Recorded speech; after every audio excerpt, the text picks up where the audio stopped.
Hello, you're listening to the Lamptey Show. My name is Joey, and this week I'm joined by Paul. All right, mate. And by Neil. Hello. Delighted to say that the power of the Lamptey curse wasn't quite sufficient to drag us into our first loss in 5 games, but obviously it did bring it down to only a draw. But again, a game that I think a draw was probably an okay result, yeah? Yeah. It's unusual for me to like a draw, but I was perfectly happy with that one in the end. I thought it was okay. I think in a strange way it represented progress, didn't it? How about moments of the week, Neil? My moment of the week would be Michael Doyle's first half passing display, which, considering he was sort of outed as the best passer in League One earlier on in the week, he seemed strangely keen to quash that with what is the most erratic display of passing I've seen for a very long time. I don't know what his passing percentage rate was, but it was stark how many times he gave the ball away. That's it. My moment of the week was an entire half. Look, you think you're being really kind because his passing in the second half wasn't much better, especially that pass to Thompson that was about 4 yards in front of him and just went straight out of play. And even Doyle couldn't slag anyone off at that point because he sort of looked up and realised that he didn't really have a leg to stand on. I mean, that's been his career for a long time, though. I mean, if Michael Doyle's performance was a reason for him not to slag other players off, I mean, he'd keep his mouth shut most of the time. I think he's got long past that, hasn't he? I mean, he'll play however he wants to play, and he'll still slag others off. We'll get on to it, Doyle's performance. But what I liked in the first half was he likes going to the left touchline, and I don't really know why, but he does. And he got the ball off Brown. And he gave the ball back to Brown. And Brown sort of looked at him and just went, no. I've given you the ball for a reason because I don't want it. So he gave it back to Doyle. And Doyle just sort of first timed it back to Brown. And you were like, technically Doyle's got 100% pass rate out of 2 passes. Neither of them were any use. And neither of them were what the player who's passed the ball to him. And like by that point, Brown just, I think he either hacked the ball out of play or just smacked it up the field as far as he could. And you were like, Doyle's come out of that with a 100% pass completion rate. But Brown just looked at him and was like, why you keep giving me the ball back?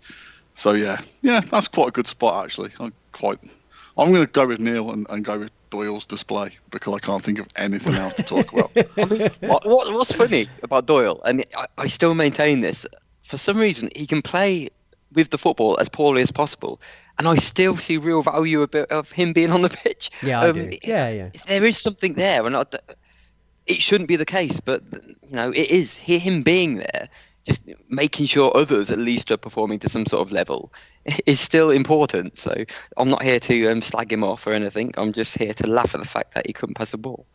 Sometimes you're helped by the person who's playing alongside you, aren't you? And Agogo was possibly even. Agogo was just really passive, wasn't he? Yeah. So Doyle sort of stood out because Doyle was actually involved. He always is. Yeah, and Agogo was. I mean, to be fair to Agogo, I thought his best 5-minute period was just before he got taken off as a sub. You were like, actually, Agogo's finally got into this game now. He's actually doing stuff. But hey ho. I am going to go for the other person in central midfield that we've not mentioned, which is Tom Bayliss. And I think, I hope this don't come across as too sort of self-congratulatory, but I think we've talked a lot about Tom Bayliss this season, and I think I have worried a little bit that we have maybe sort of over-egged the pudding a little bit, that we've I think we've been really, really effusive in saying, he makes such a big difference and yada, yada, yada. And I do sometimes think, I wonder whether it's confirmation bias and we just love him so much because of his performances last season that actually he that we're putting too fine a point on it. And I thought Saturday was just the absolute conclusive proof, if that can be obtained in one game, which probably not, that he just does make such an unbelievable difference. I thought that was the crucial thing on Saturday. That was the difference between how we'd looked previously and on how we looked on Saturday. There was just a gaping class gulf in the middle, wasn't there, comparatively? Is that fair, Paul? Totally. Well, I think the other thing is, we discussed this on last week's pod, it's also how the rest of the dynamic in the midfield works. And when you have 2 defensive midfielders, it really showed up the fact that you only then have Thomas to provide any creativity. And up until Jody Jones came on, it was a case of, if we're going to score in this game, Thomas is going to have done the majority of the donkey work. He's either going to score himself or he's going to have to put in, like in the first half, he put in a really good cross, and you were like, basically it's down to Thomas. And it's, to some extent, and again we discussed this last week about where Thomas should be playing in the football pyramid. To some extent, Saturday sort of proved that he's a League One standard player, not because of anything else other than his decision making, which is still poor. And Accrington basically got away with giving him quite a lot of chances to demonstrate things because his decision making was so poor. But without him playing as well as he did, with all the caveats aside, we had no other really sort of outlet, did we, creativity wise? Can I just check, is that your daughter with the ball on, or? The cats are being uber annoying tonight. I think it's all the bangs, so obviously they can't go outside. Ah, of course, okay. So, a Bayliss-less new look Coventry City side took on Accrington at the weekend, Paul. You were there, weren't you? Yeah, I was there. Give us the skinny, give us the Dial. Well, obviously Sterling was also missing, so he had. Another moment of the week. Sorry. Go on. Clive, calling him Dominic Sterling 4 times. I mean, once, yeah, twice. I mean, it's such a special name anyway. But to then turn him into Dominic Sterling, I don't know what's going on with Clive. Sorry, we're missing out on. We've missed CWR Watch, which really does feel like it's happening so naturally now at the start of the podcast that we do turn it into a feature. I also want to throw in his absolute adamant insistence that it was Jordan Willis that missed that really good headed chance that Hawula had. Oh God! Yeah. Then it was I think a couple of people had texted in and said, just for clarification, it was Jordan Willis, and it was his. He said, "Well, listen, look, I'm pretty certain it was Hawula." He was like, "I'm actually pretty certain it was Willis. I've been wrong in the past, but I am sticking with this one." And you're just like, how many more people do you need to text in before you just? As well, it was the fact that Hawula sat in front of goal with his head in his hands for about a minute after he headed it. Just thought, is he just really shocked that Willis missed it? I just think that sometimes Clive thinks that people can't see it on the radio. So, if you watch iFollow and follow his commentary, it bears no resemblance to what's going on half the time. He's making stuff up. And I sort of realised, actually, when I used to listen to the away commentary and judge players based on what I heard Clive saying, I feel really bad about that now. No, just don't do it. Yeah. Sorry, Paul. The less That's all right. the secondary important thing of the actual game. If there's any, if you got Thompson and Willis confused, that sort of makes sense because Thompson does look from a distance like a skinny version of Willis, but Hawula just doesn't, does he? No. But yeah, so Thompson came in at right back, and he looks a really assured footballer. To be fair, I've yet to see him flustered, which is quite a nice sign from a player, again playing out of position, but. There's definitely something going on with Thompson, isn't there? Do you know the thing that I was thinking about at the weekend? And I know that they're never fair comparisons because different players adapt differently. But I thought about how awful some young kids have looked coming into our defence that have gone on to be very good. And I thought specifically about how awful Ben Turner looked when he very first came into the side and then grew up into a fabulous defender. And yet his starting point seems to have been really high, doesn't it? And I'm not saying he was absolutely incredible, but for a kid coming in and sort of slotting into the defence, he looks very comfortable, doesn't he? What I thought was quite telling was the fact that I know Grimmer's not fully fit yet, but you've got Grimmer or Hyam both on the bench as options to do something with it. You could put Willis at right back and put Hyam in the middle, and that would feel quite sturdy. But he went for Thompson. He decided, let's stick with the middle, and he was perfectly happy with putting Thompson in, which isn't the first time he's put him onto the pitch. So I think that's showing what Robbins thinks about this guy. And yeah, I'm with you, Paul. I thought as a first start for the club, really assured. And I'm always worried about any kid that comes into the team because you just don't know what they're going to offer you. But within a few minutes, I just kind of, in my mind, was just letting him play his own game because it wasn't a concern for me. He'd already shown enough for me to realise that this guy's happy to play football, and it's more about what he can actually do rather than him vomiting on the pitch or anything like that, like some of the other kids have done. I say some, it's only one, that was Ryan Haynes. But The other final thing I would say about Thompson is there's been a handful of things where we've had to sort of turn round on our face. What on earth sort of phrase is that? But we've had to do a 180 on a hot take from earlier in the season, and we were talking about why on earth would he have let McDonald go, and then you go, oh. Probably because you've got a surfeit of good centre backs and a young kid coming through who probably can do that job as a fourth choice very amply and very ably, free up some money. So I think he's looked steady, hasn't he? It's a great start at least.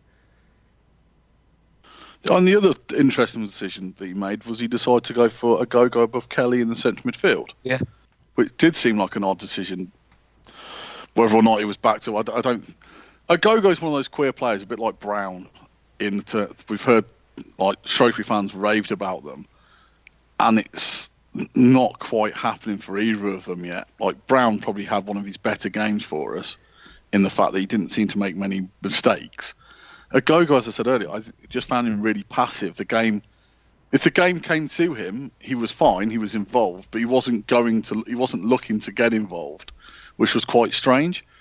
But, I mean, first half is one of those really weird games where I think we've turned ourselves into a bit of a mini Accrington. Accrington are a very good side at what they do. They play more football than I think people give them credit for, especially there were spells in the second half where they really did play good football. They've moved the ball around really neatly. They're just a good side. And we seem like a good side in that we are, as we discussed last week, we're a unit at the moment. We're definitely a team with a style of play. And that's what Accrington are, and that's what Accrington have been for a while. So we sort of cancelled each other out quite a bit in the first half.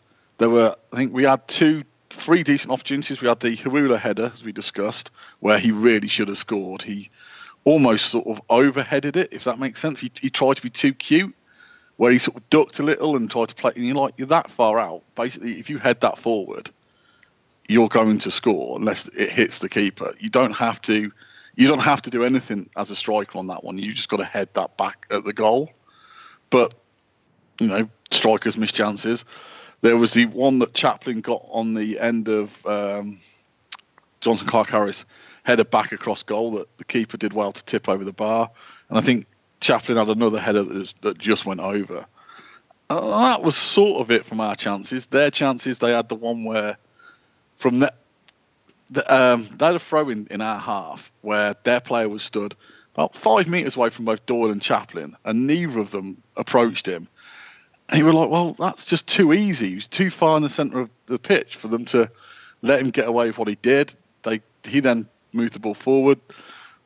Davis had one of his sort of Davis moments where he sort of went to read the ball but wasn't really there, and it fell to the lad who was 9-10 yards out and really should have scored and managed to hit the top of the bar. Other than that, the first half, I mean, you can talk about it if you want. I don't think we're really missing much from the first half. I've got a question for you right off the bat. Why are you pretending that Tom Davis isn't the best centre-back in League One? Because if Accrington had a better layer of football, they'd have been 3-0 up in the second half, and all three of them would have been down to Tom Davis's performance. Why... let me just ask the question again. Why are you pretending that Tom Davis isn't the best centre-back in League One? Well, he's not the best centre-back at the club.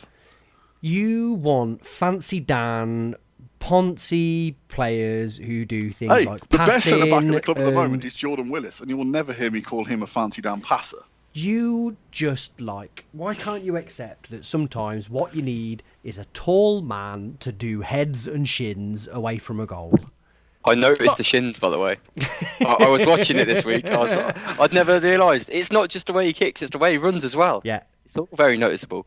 But it doesn't concern me in the slightest. I think he does something with it. He works with it. So, no problem there. And I'm winding you up, Paul, because I don't think he's the best centre-back in League One, but I do think he's better than you think he is. I think that much is very, very clear. That's fine, but then, as I said, if you go on what you saw on Saturday, in the second half, Accrington, in the second half, the first 20 minutes of the second half, they pinpointed Doyle and they kept robbing Doyle. They kept taking the ball off him. They did, yeah. And they made Doyle look rubbish. And I know he went on to score the equaliser, and there's, his work rate, his desire, and all that. Never take that away from him. But Accrington hammered him second half, and every time the ball went to him, they got on him and they forced him into giving the ball away. And then they kept giving it the number 9. I have no idea what the lad's name is. Their striker kept running. Fair enough.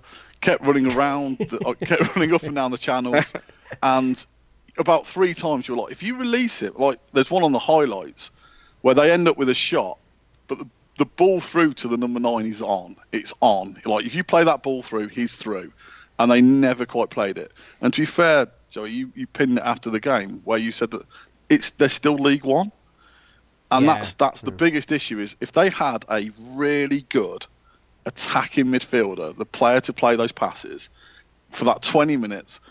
They would have destroyed us. And it's not a case of, it's not like, name me the 10 chances they had.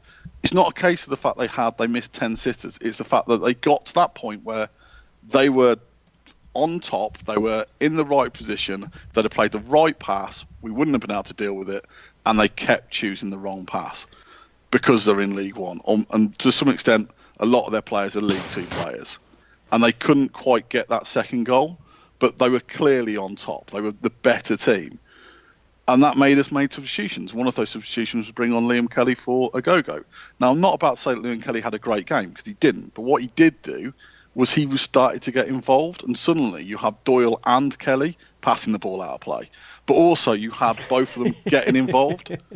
They both did the same pass to Thompson. You felt really sorry for the kid as he's watching this ball he knows he can't get to go like right in front of him out of play. But, Kelly he made things happen. He got us back into the game. The other substitution was he took off Chaplin, who, again, I thought had a poor game. I thought his link-up play was pretty bad on Saturday. I think, not that he gives the ball away, because he doesn't really. What he does quite a bit is he plays the ball behind players, so he loses momentum, or he just makes the wrong decision. And the one for me with that was on the first half. He had the chance to just play Hawula down the line. And then he played it 2 yards behind Hawula. And you were like, it's not the fact you've got that pass wrong. It's the fact that you've got the whole idea of that pass wrong.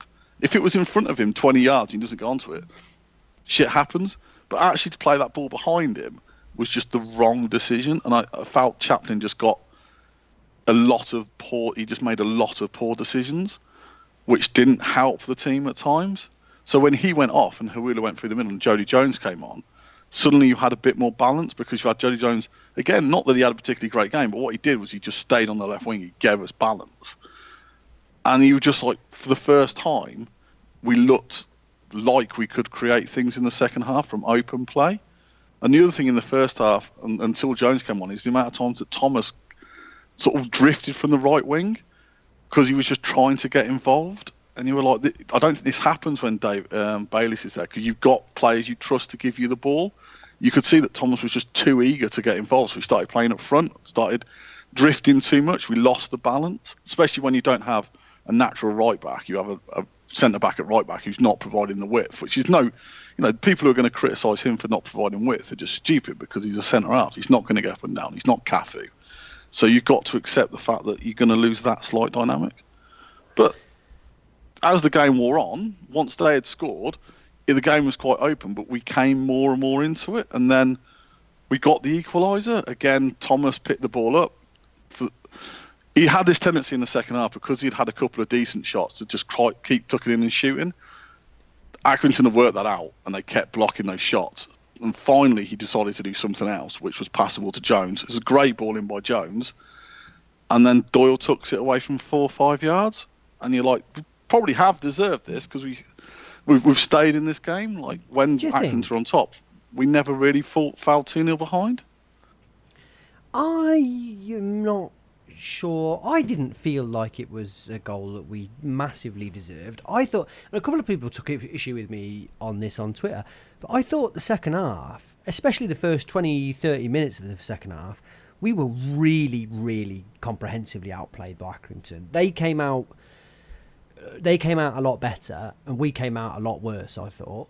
And I'm not sure that it wasn't down to the fact that I seem to remember Dom saying, and I apologise if I've got this wrong, that they lost a striker last season, Accrington did, to a better team, and it was a player that was different to Billy Key, who sort of, target manny type player, and that they replaced that fella with Zanzala, and that they were sort of playing with two very similar players. And I didn't think they linked up particularly well, and crucially, I thought that Zanzala took a lot of the chances. They fell his way, and he didn't do particularly well with them. And I felt like the Burge save at the end, which was magnificent, by the way, and a handful of different opportunities that they had that they really fluffed were the difference. Ultimately, we missed chances, but I felt like they missed quite a lot of good chances. But overall, I thought I thought you're absolutely right about Doyle. I actually felt a bit sorry for him towards the end of the game, because I don't think in that situation it's not his fault, is it? They could have almost targeted anybody that they knew they could get into quickly because of how we'd set up and everything. They could have in theory targeted Agogo, but he was on the ball less. They just knew that was where the ball was going to, and that he wasn't the quickest player in the world, so they would bang two players on him. But I just thought they tweaked things to make a difference that made a really telling difference, and for the majority of it, they had the chances and the run of the play. I kind of thought I'm just so impressed whenever I watch them. I just think they are the absolute quintessential whole that's better than the sum of its parts. I accept all that. I just think that because we were never, even when we were under the cosh, and as I think we both said that Accrington dominated the first 20 minutes of the second half, we just stayed in the game. You could sort of say that we sort of rode our luck a little bit that Accrington didn't have the bit of quality to go 2-0 up. But we also made some good blocks. As you say, I know it was a bit later on, but obviously Burge made the good save. We did do enough to keep Accrington. We didn't fall over. We didn't fold, which we have done in the past. We kept our attitude up. We kept going, and sometimes that is enough to earn. Because I think quite a few players had. If you look through the team, I think JCH had his worst game for a while. Not that he was awful. He just didn't play as well as he has done in recent weeks. But also, because we were never really dominant. There was no one playing around him. Thought Harula was hit and miss. I thought we started strongly, didn't we? In the game, I thought I'd say for the opening 45, we had the better of it, and they came up really strongly second half and took it to us, and it kind of warped thing. But I thought we came out really strongly. Maybe it wasn't for the entire 45, but as a kind of dominant team, we were setting the pace. I thought it felt quite even to me. Did they? That's the way I look at it. They're definitely good, but I just felt like that we had something about us. So we looked from the opening minute. There was an intensity about us. We have but that seems to be the case all through the season. We feel like we're a bit of a first half team, where I'm always impressed with the first half, certainly at home, and then things tend to go a little bit awry second half. But and then I don't want to. We pick it up in the last 2 minutes of the game when we need to. Yeah. I think we're a team of spells, and I think. Also, as I said, it's a bit of an odd one the first half because we did have the more memorable chances. But that I don't think we were ever. I think we sort of ebbed and flowed the first half. I think there were spells where I think you're probably right. We did start better, and I think there was probably a 5-10 minute period where Accrington were on top. But I don't think either team were ever truly dominant in the first half. I think it was probably quite a fair half-time score, 0-0. Second half, they just came out at us and really sort of took it away from us. I mean, the attacking unit is still not quite working particularly well, is it? I thought JCH had his worst game. That's the third game on the bounce where I've been sort of relatively either unimpressed or underwhelmed or not really bothered by Chaplin's performance. I suppose the second half, again, it's difficult because they were on top, but he just didn't. Whether or not he's not helped by the fact he's going too deep to look for the ball, and he's not a carrier of the ball, is he? You can see that he doesn't want to carry the ball 30 yards. Not many players do. Thomas can, but Chaplin, that's not his game. So he basically looks in the same way that I suppose JCH does. He looks for the foul. He looks to either go down or there's not a lot of he's not confident in doing that at the moment. Whether or not that will come with games, so he's just like, that's not working for him in midfield. As Hawula's just an odd player. He's a centre forward playing on the left wing. At times that really works for us. At times you can have performances like on Saturday where I don't think he was involved that much. And then at the back, again, I thought they did what they needed to do. As you say about Davis, he just basically puts his head or his foot in. That's what Willis did.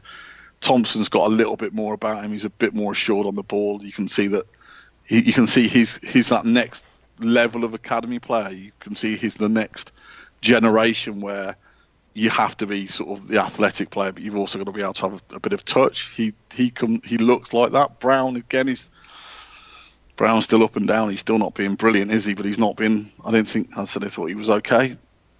It's just a difficult game, isn't it? Because there weren't that many clear-cut chances due to the errors or the fact that we are a League One side playing against another League One side. The main thing is that's another game we're unbeaten. It continues to run. It was a good atmosphere to some extent within the Rico. There is definitely a positive vibe. We had that issue where Bayliss wasn't playing, and against a strong Accrington team, we didn't completely fall apart. We still scored, so there's definitely positive to take out of that. Building a bit of a gap between the teams beneath. Well, I'll say a bit of a gap, 3 points, which isn't too bad. It means they've got to do something to catch us. So. The other thing, we've played quite a lot of the teams at the top now, and we haven't lost to many of them. Yeah, we're fighting with them. The other thing about where we would have lost that game on Saturday and where we wouldn't have taken 3 points the week before is no horrendous errors. I think a lot of the time, if you think about, and I know that the Bristol Rovers game has become a strange touchstone for this season, actually, a lot of the goals, and I know that I always say this, a lot of the goals scored in League One is because you just gift someone a chance, don't you? But that we've become very resolute in the sense that we don't seem to be inviting, just waving players through to score a goal. And I think if you can stop that as a first point, you've got a real chance, haven't you? Yeah, and Burge is helping as well, isn't he? Paul, you disagree? Well, their goal still comes. Their goal's still quite weak, isn't it? I mean, Doyle passes to a guy who's got two players around him, and then when it goes forward, you could almost argue that both Brown and Davis probably should have done better. Where he scores from, the fact he gets a shot away pretty much unchallenged after the ball's bobbled around a bit with two defenders around him isn't the best. I don't think it's probably one of the weakest. I've seen worse. Yeah, I'm talking about horror mistakes where it's like it's bad. I think the thing is we did make those mistakes. I just think we didn't. Where you're, I think you're correct is that back four don't make those mistakes.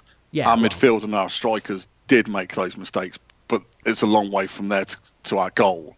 That was the difference. It was, as I said, both Doyle and Chaplin. I mean, there was an interplay between them that was just god awful, but it was so far away from our goal that Accrington couldn't capitalise. I think there were quite a lot of. I think there was more errors in our game on Saturday than I've seen in the last couple of home games. They were in areas where it didn't hurt us, so you can almost brush it away because midfielders and strikers lose the ball. That's what happens. Have either of you two watched the highlights from the Wolves game at the weekend?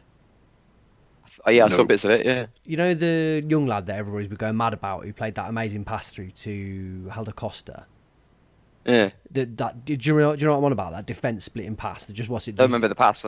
It's just a magnificent pass. Basically, he looks up. He barely even looks up and just plays a ball straight through the middle of the field. Oh yeah, I did see this. Yeah. Yeah, that like threads through like everybody and just lands almost on the penalty spot with a striker behind it bearing down. I mean, it's like above David Silva level of pass. I did look at that and I thought, I wonder if that's what Michael Doyle keeps trying. But the day it comes off, suddenly he becomes Iniesta, doesn't he? Like, do you remember that time I got that pass right? I wonder if Michael Doyle's been trying that same pass for the last 15 years and it's never worked. He's just like, yeah, I can see it. I could just never quite execute it. Neil, I want your take on Chaplin and I think we should move on. I agree with Paul. I think it was a quiet sort of game. I like his technique. I think he's a neat player, and it's funny. Sometimes he gets the passes right. So the pass that Paul was mentioning the other day, where he put the ball behind Hawula rather than into his feet. It was only the other week where people were raving about that pass that he put right into Hawula's stride. I mean, I'll argue that actually that was quite an easy pass, but by the same measure, he got that one right. So I think he can see the pass, and he has quite a few times got it right as well. It's just I don't know, he's just not quite feeling it at the moment. But I tell you who I thought was unlucky not to get on the pitch, Bakayoko, mainly because I was watching him in the warm-up, and he was grasping the ball. He was connecting, really. And I know Robbins isn't watching that, but I always have a feeling if someone's really sort of on it and they've got full confidence in themselves and they're playing that well in the old shooting game, get them on the pitch. Is that easy? I think it is that easy, yeah. I think Chaplin is quite lucky that people have already written Bakayoko off. So even after he's not written off in my book. No, but I think the problem is it's one of those things where it's out of sight, out of mind. Those 2 goals were against Charlton. If he'd have bagged those 2 goals on Saturday, the clamour for him to start is different. It's a bit of an odd one on Chaplin. I'm going to throw this out there, but just for discussion's sake as much as anything else. One of my thoughts on Chaplin is we're so desperate for him to be good that every sort of performance, people are looking for reasons to go, yeah, he's going to be a good player. I agree with that. And it's a case of on Saturday, he just had a bad game. It's almost. I think the problem is it's like because of the McNulty last season. It's like if you say anything bad, it's like yeah, but he's going to score till 20-odd goals. That's fine, but I think you've got to be honest. In that game, and for the last 3 I've seen, he hasn't played particularly well. Now that doesn't mean I don't think he's going to be a good player. That just means I think he needs to improve on what he's doing. Also, I can sort of see why Portsmouth didn't play him. I can see why if you had better players in your team who are now players, why you wouldn't play him, because you can see he's very raw, he's very inexperienced. That's not to say in 2 years' time he won't be a brilliant player. It's just to say I can see why the team at the top of the table didn't have deemed him sort of surplus to requirements. I also think, go on. So go on. No, I think also now it's a case of how do we get the best out of him. Now, do we continue to play him, which is, the McNulty theory of let's play him. I think we also have to remember that last season McNulty did get dropped at certain points. But he also played well when he wasn't scoring early on in the season. He looked a sharp player. Yeah. He wasn't a bad player, he just weren't getting the goals. No, and that so it's a case of do you play him through it and hope that the McNulty thing happens? Because at the moment we're not losing and he's playing, so that's one argument. The other argument is I would probably not play him against Walsall. I think there's no harm in taking him out of the team, and you can play Jody Jones, who looks like he needs a start because you're trying to bring his development on. Obviously, we don't know if Luke Thomas is going to be allowed to play. You've got Bakayoko, he's against his former team. He's got something to prove. Hawula scored 3 goals recently. He's got something to prove. You've got other options.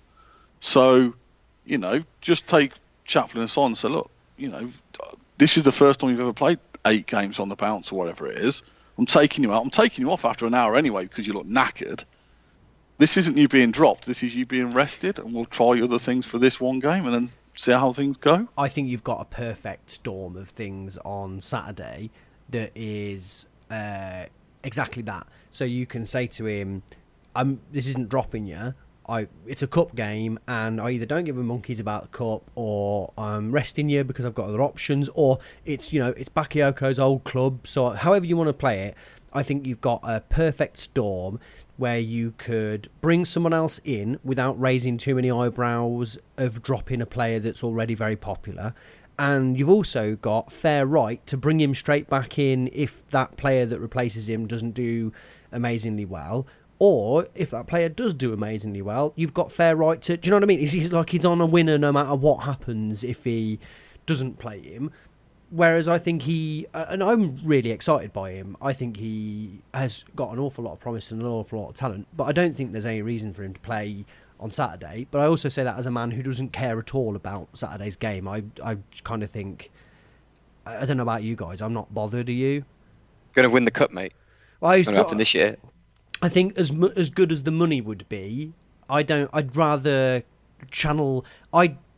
the more I watch us, the more I think it's not beyond the realms of possibility that we couldn't end up in the playoffs this season. And I think that a cup run possibly hampers that, albeit that we've got a reasonable sized squad, haven't we? It also goes back to that thing last season where I didn't care, but the fact we beat Stoke was a big thing for quite a few people. I think if you can get the big third round tie, yeah, true, then it can be a momentum builder. I think, even going to Brighton, we lost, but no one sort of.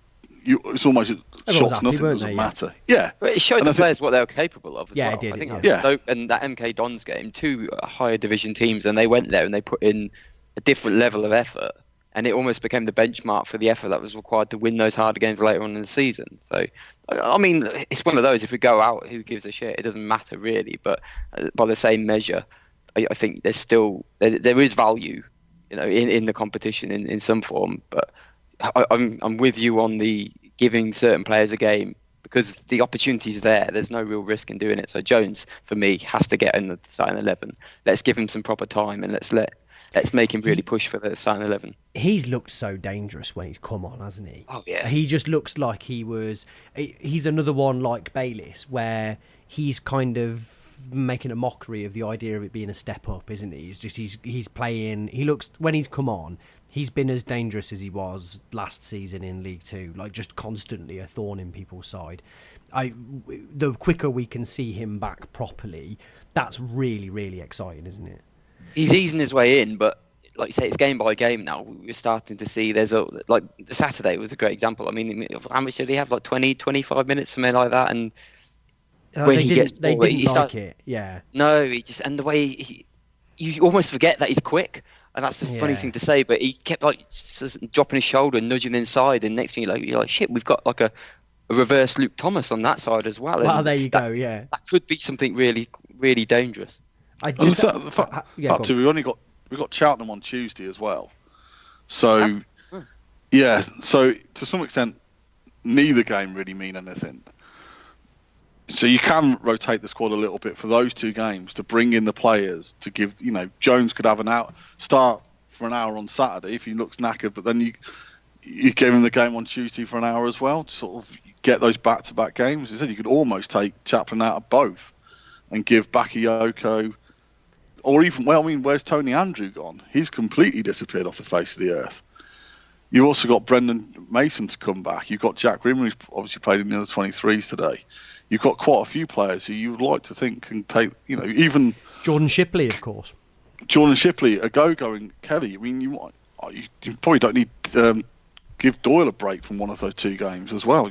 There's scope there, isn't there, to give people the opportunity to get a bit of match fitness and get a bit of time. I love the idea of that sort of same conversation, hypothetical one that Robbins has with Chaplin, where he says, I'm going to rest you today, and blah, blah, blah, blah. And then next up he walks over to Doyle, he's like, yeah, I'm going to rest you today. He's like, nah, that's not happening. I never refuse. I will play through literally everything, including you telling me that I'm not on the sheet. I will be there. Listen, you don't decide whether I play or not, Mark.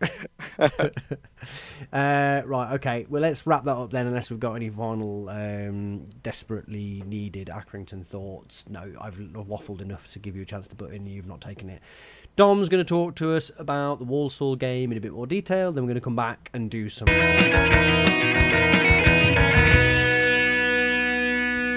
Hi, Dom. Thanks for joining us. Hi, good to be on the show as always. Walsall in the Cup. I mean, is it worth even talking about their league form, given that the Cup is, a whole different beast? It's worth mentioning, even in passing. I think I was being ever so slightly a dickhead, I think is probably the best way to describe that. I think it very much matters, doesn't it? How are they getting on?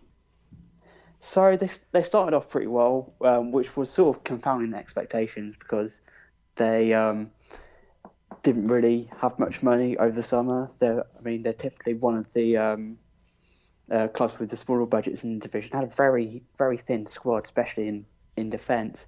And even though I had Dean Keats in charge, who is a sort of a big hero there from his previous spell as a player. It's a very tigerish midfielder for them and part of their most recent spell in the Championship. He took over at the end of last season and kept them up, and I think they're kind of expecting to kick on from there for Keats to really get his hands on the squad and mould it into his liking, and hasn't quite been the investment in the squad expected. But they started the season pretty well to put in a number of really good performances, very solid and hard-working side overall, but there is just a little bit of a lack of quality overall, and they've started to drop off in recent weeks. How does he want to play? So, for most of his time there, it's been a very strict 4-4-2, two banks of four. They're going to be very organised. They're not really going to be that focused on attack. It's just about keeping the shape, keeping things tight, and sort of winning games narrowly.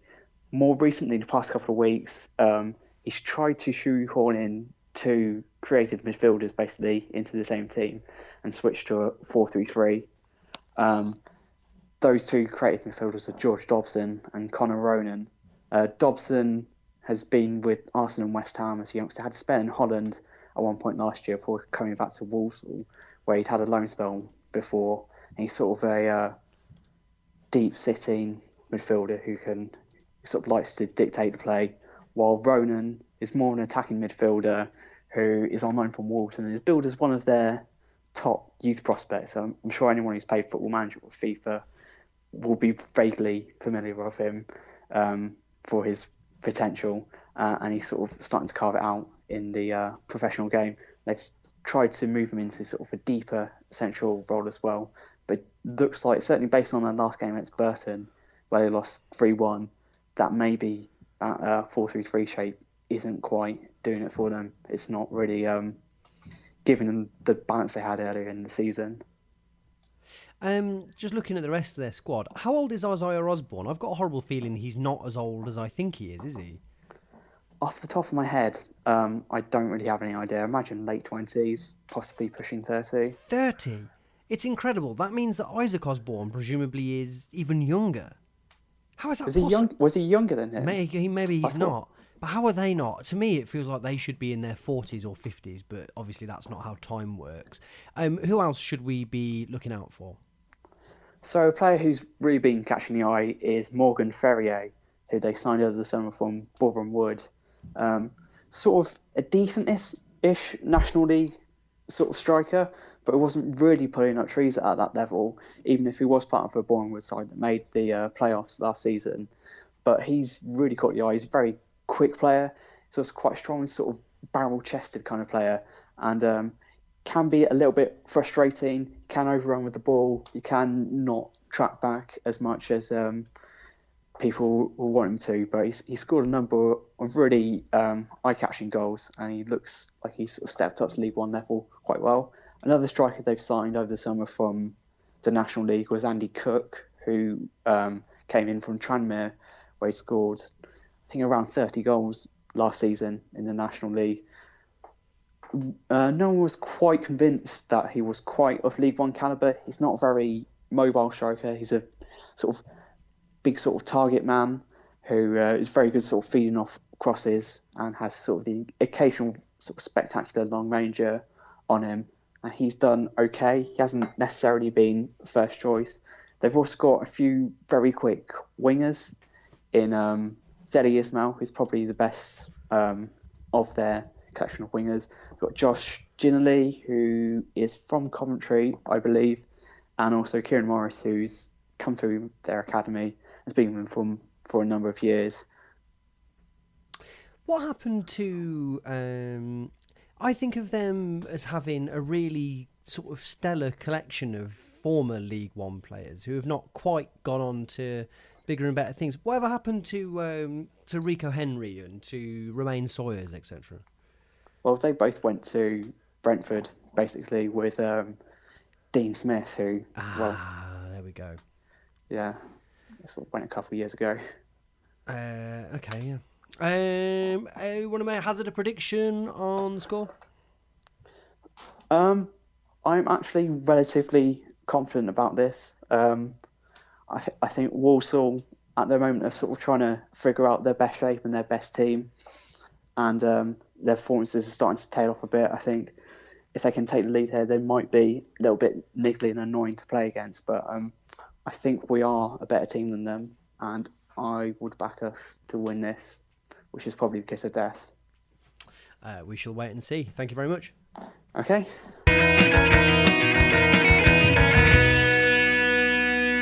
Thanks, Dom. Here's us coming back and doing some stuff. We have got listener questions and we've got some Snog, Marry, McQuoids. Now, in the interest of fairness, last season I regularly berated the listeners for sending rubbish questions in, and I think some people questioned my methods last season. What I would say is it has resulted in a 1,000% upturn in listener question quality, right? So, good work to everyone that sent questions through. Would you like questions first or Snog, Marry, McQuoids first? We know which one you'd prefer to do first. I don't care. I'm just trying to spice it up a bit. We've been doing this for 7 years. It's a 7-year itch.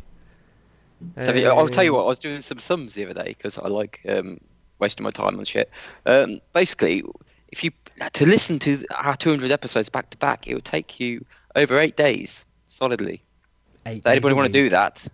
That'd be quite good. That's a cure for insomnia. Right, let's do Snog, Marry, McQuoid first then. James Tallis, friend of the show, James Tallis, has suggested Dublin, Huckabee and Whelan. Neil, you start us off. Ooh. I used to love Whelan, so I'll definitely snog him. There we go. Marry, avoid. I don't reckon I'll get on with Darren Huckabee. He'd frustrate me. He's not on my level, so I'd avoid him, and that would leave me marrying Dion Dublin, which he's local, so I wouldn't mind that. That's your primary concern is exactly commutability. Proximity, come on. Paul? I'm avoiding Dion. I'd probably snog Whelan, and then Hooks is just so lovable. It's like it'd be like having a puppy around the house.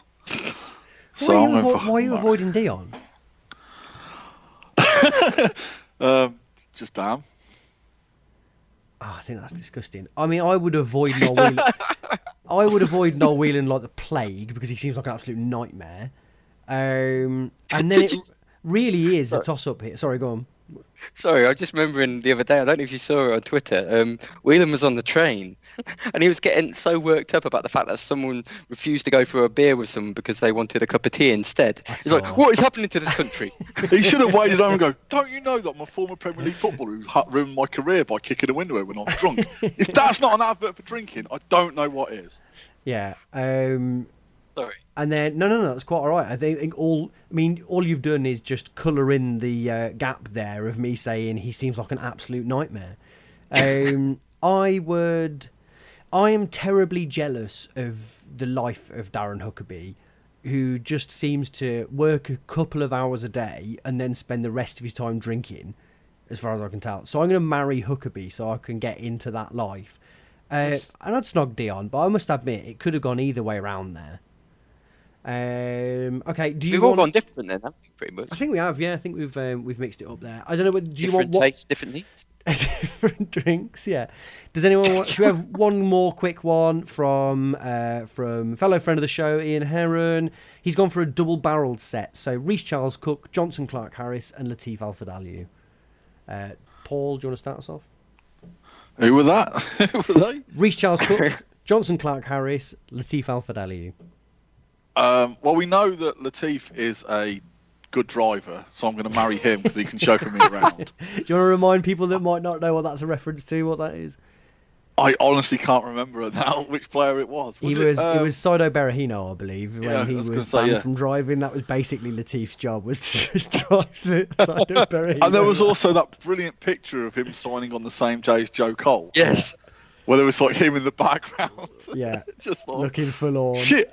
I'm here with Joe Cole. My thunder's been stolen. I would snog Reece Charles Cook, and I would avoid Johnson Clark Harris. Neil? I think I'd do the same. I'd marry Latif because he just looks. That photo just makes him look the sweetest man ever. There's something about it. Like, this guy's sweet, and I feel like him marrying me would be a treat for him as well. So that's that. I'd not Reece Charles Cook because I just would, and I probably would avoid Johnson Clark Harris. I get the feeling he and I are quite different. I don't know what it is. But I get that feeling. Yeah, really. Yeah, I don't know about him. Me and him going down the pub. I don't think that's going to work.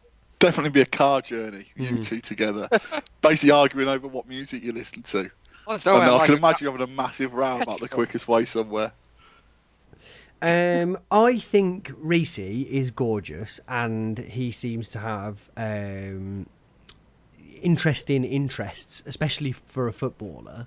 So I'm going to marry Reece. I think that would be quite a nice thing to do. I can't help but picture Latif being sat in his car in Brighton for the entire duration of the transfer window before deadline day, just every day, and Mowbray having to come out and just go, "We're not interested," until deadline day, where he's just like, "Look, what if we give you £1 a week?" And he's just like, "Yeah, it's fine. I'm not busy. I'm not busy in the hours where I'm not dropping Sido Berahino off. I just need somewhere to go." And so I'd avoid him because I don't think I'd want to be associated with someone who's a loser. I didn't see that coming. Yeah, I did. Well, and without wanting to sound like Alexandra Burke, it's the bad boys are always catching my eye, so I would snog Johnson Clark Harris. This is the question for you. Where's Latif playing now? Remember, he's only 26. He was at Valletta, I think, wasn't he? He was at Valletta before we signed him. Was he really? He's currently unavailable. So any managers out there listening to this for any tips, or Hugo Lloris, presumably. Your man Latif is currently without a team, and he did make 9 appearances for England's under-17 team. Wow. So yeah. Imagine how much better he didn't get. This also, I kind of look at this the other day. Remember Fatty Banks, who played for Wolves? He's only 32, and he's already playing for like Halzo in town. Fatty Banks? Banks Blake. Oh, right, okay. I talked to Dom about this, and obviously you two won't have heard it, but the listeners will have done by now. I was shocked to see that Isaiah Osborne, who plays for Walsall, is only 30. Wow. That did me in. I thought he was the older brother of Isaac, but I don't suppose he is he? He must be the younger one. Is Isaac still in Scotland? I guess so, yeah. Still complaining about playing right back, presumably. Right. He's 32. Who, Isaac? Osborne? Yeah. Which still feels young, doesn't it? He might have retired. He went to St Mirren. Are you saying that it's retirement, or... I think just going to St Mirren is still a football career, isn't it? Osborne revealed he attended Henley College in Coventry to study BTEC National Certificate in Sport and plans to become a carpenter when he retires. Why is he revealing that? What's the word? I fucking know. Just telling you. Okay, let's do some questions. I like this one from Simon Miller. What single moment in the club's history or game would you have loved to have podded the week after? You both answer that one. Neil, you can start.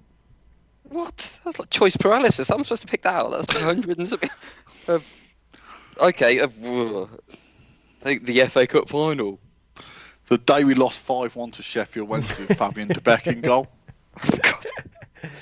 Go on, Neil. Don't just say the FA Cup final. I think everyone would say the FA Cup final. There must be some individual moments where you've come out of a game either high on life or where...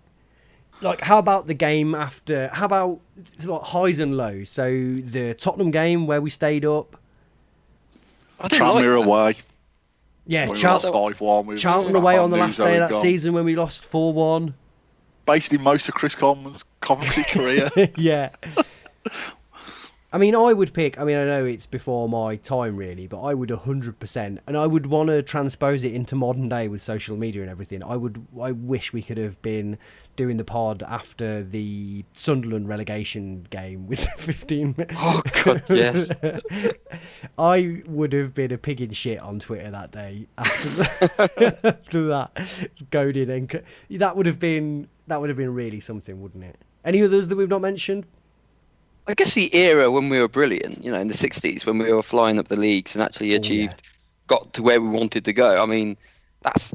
You never know. We might be entering that sort of era now, but I mean that would have been pretty cool. And like 50-odd thousand against Wolves as well when we went up. And again, these are big moments that probably don't, that would have been different with social media. Oh, it's like the what's 97, 98, 98, 99, that sort of era when you had the Huckabee season with Dion, then you had the Robbie Keane season, beating Villa 4-1 at Villa Park, beating them 1-0 at the FA Cup. That FA Cup run, like the build up towards obviously younger, more excitable back then, but that sort of run, that sort of period where we're talking about Dion, Whelan, Huckabee, when you had that team, the Robert Yarney week, yeah, Great that sort of period, and then you've got like like I said, the Chris Coleman area when it was sort of a bit. You could see there was a team there. So when we had Scott Dan, you had Kieran Westwood, you had those sort of players. David the Barron. fact that we had a raid about Leon Best while everyone on Twitter would have been slagging him off. Yeah. Those sort of things. All these great moments, and yet here we are, 7 years in, and one season there was an entire one where we all went to you guys went to Northampton, and I didn't see hardly any games. I mean, what a great year of podcasting that must have been. The thing is, they say it's sort of even in 7 years, we've got 2 relegations. No, we started a year after a relegation, didn't we? Yeah, we did. Yeah. And we had that fucking that first season we're down in League One when we had Richard Shaw in charge. Yeah. That was just dire. I mean, that's the thing that's like, oh, you're miserable on that podcast. It's like, well, in 7 years, it's been pretty much shit. Like, even last season we won promotion, but it's like we didn't win more, This run now of 5 games is the best run we've been on in how many years? It's like 5 games on the trot. Isn't that remarkable? But if we'd won 6, it'd been the first time, like 1907 or something.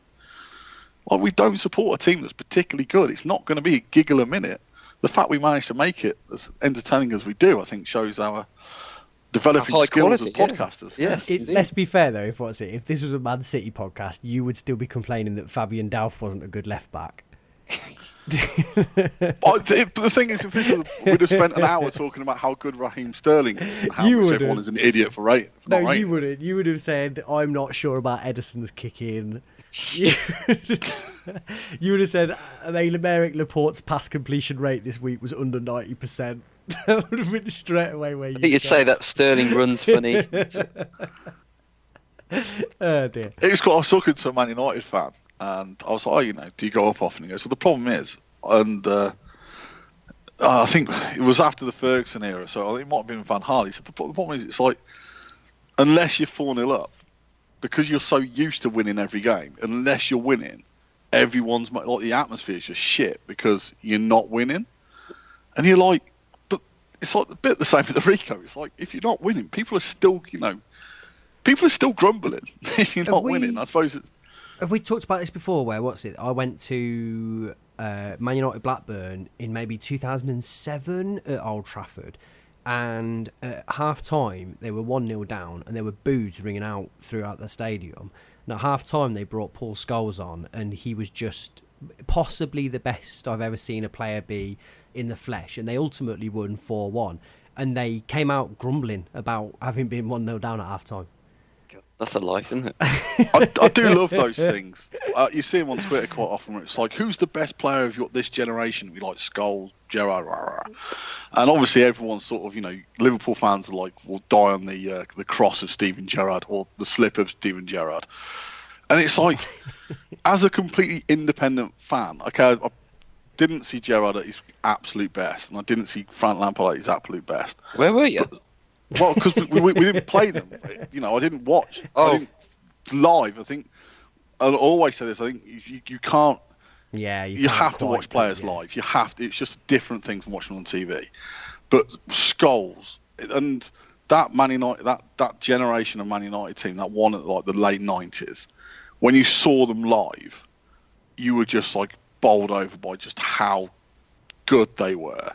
And I know it's like football's obviously changed in nearly 20 years from that, that Man United team of the late 90s. You now got Pep Guardiola's team.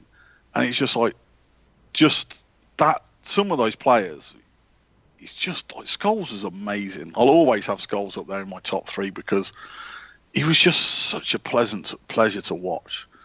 I know this is a complete digression now, but if there were, of all the players who I've seen live, I'd wish would have just been at Cov, even at like the Madison, at like, oh, he only played 3 times for us. Scholes is up there with like, if you just pulled on the Cov shirt once, you'd have been like, yes, that I can see that kid's got it.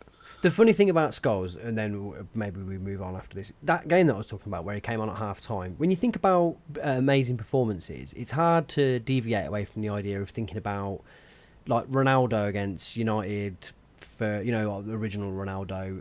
They're really like dynamic, all action kind of performances, and Scholes just seemed to come on and just slow the game down, and kind of, it was like really laconic.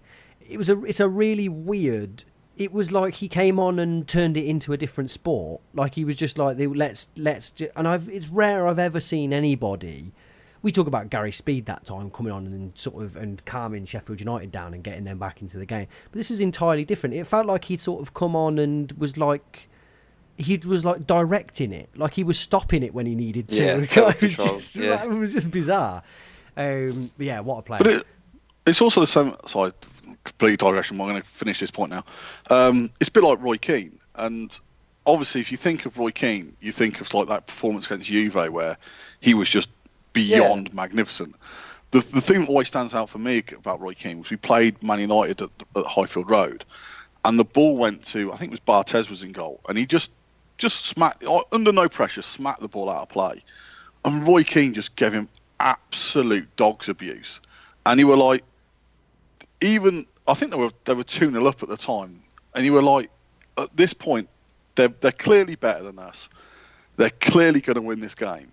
But even like the standard that Roy Keane set for himself and everyone around him was so high that something as like, and these things happen. It was just like, that's the standard. That's the standard I set, that you've got to be better than that. And you were like, it's like you do watch footballers. I understand their personalities, and I suppose it's a bit like the Doyle thing, isn't it? It's like Doyle sets standards. You hear about his atmosphere, the way he holds himself around the club. You can't. You want players like that in your side, even if you think, oh, the guy's a complete arsehole. It's just like he sets what he demands from others, and at least then you know where you stand. You know you.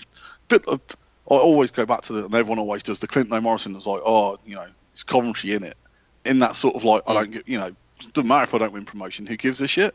But you can't imagine turning around to Doyle and going, it's Cov, innit? It's like, yeah, but you're still a professional. Your aim should still be to get promoted. Your aim should still be to be your best. If that's your attitude, that's not the football club you're at. That's your attitude. And you sense that from when he's come back. I mean, his interviews are so striking compared to some of the other interviews of our captains over the previous years. I mean, he's always striving for progress, and not just minimal progress, but his interviews all season long have been talking about, top of the table areas around that. Whereas you go back a couple of years and you had the whole Sam Ricketts, when we were actually had our best team in years, talking about what we've already achieved in January, that sort of stuff. There's just a different tone about what he brings to the team. He's either going to be an amazing manager or an absolute nightmare of a manager. But let's make one thing clear: he is obviously going to be a manager, isn't he? Unless you're playing Football Manager, because he's got ones for pretty much every single coach in. I mean, who's doing that? Oh dear. Yeah, apparently, I don't want to spoil it for anybody, but he retires fairly soon into the game, and you can't get him as a coach. Oh, okay. But also, you think with people like Doyle, whether or not, obviously, when he left Cov, he got promoted at Leeds, he got promoted at Sheffield United, he got promoted at Portsmouth. And you wonder sort of how much of it was, obviously, he was influencing that, because I think he was captain of quite a few of those, but also just having those experiences has sort of developed him as well. It'd be interesting. I mean, obviously, we're never going to talk to him because, bloody hell, we barely manage to string sentences together on this. Is comprehensible. It's like getting Doyle on could be a nightmare for everyone involved. But it's you wonder how much. Yeah, he's not coming on now.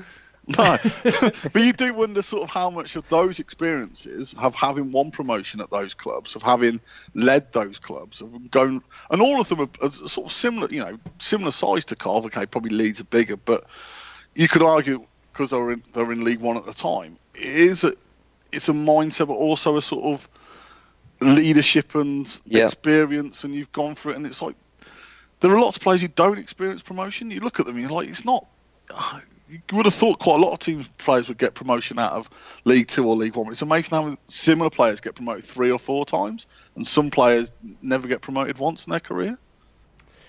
Okay. Anyway, well, yeah. listener questions. Thank you for listening to the Jemba show this week. Back. Let's fly through some of these then.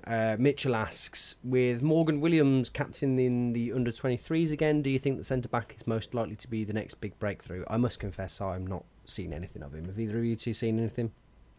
No. He popped up in was it the Arsenal game? He made a couple of mistakes, so I don't want to judge him on that. Let's move on. I think a couple of people have asked this, and I think it's an interesting question. But again, one from Mitchell, and I think Laurie asked it.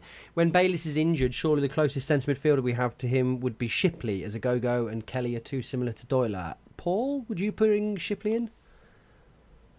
It'd be interesting. I mean, you are then putting him on the right-hand side of the central midfield partnership because you're not going to move Doyle. He is. I suppose he's been a bit unfortunate in the same way that he is left-footed, so that sort of got him into the team on the left wing, and he is a central midfielder, so he's got the game experience, I suppose. The only way we're going to find out is by playing him. Just doesn't seem that he's going to get a chance there soon. But he scored today for the under-23s, didn't he? He did. But I think he was playing central then, from what I understand. So, yep.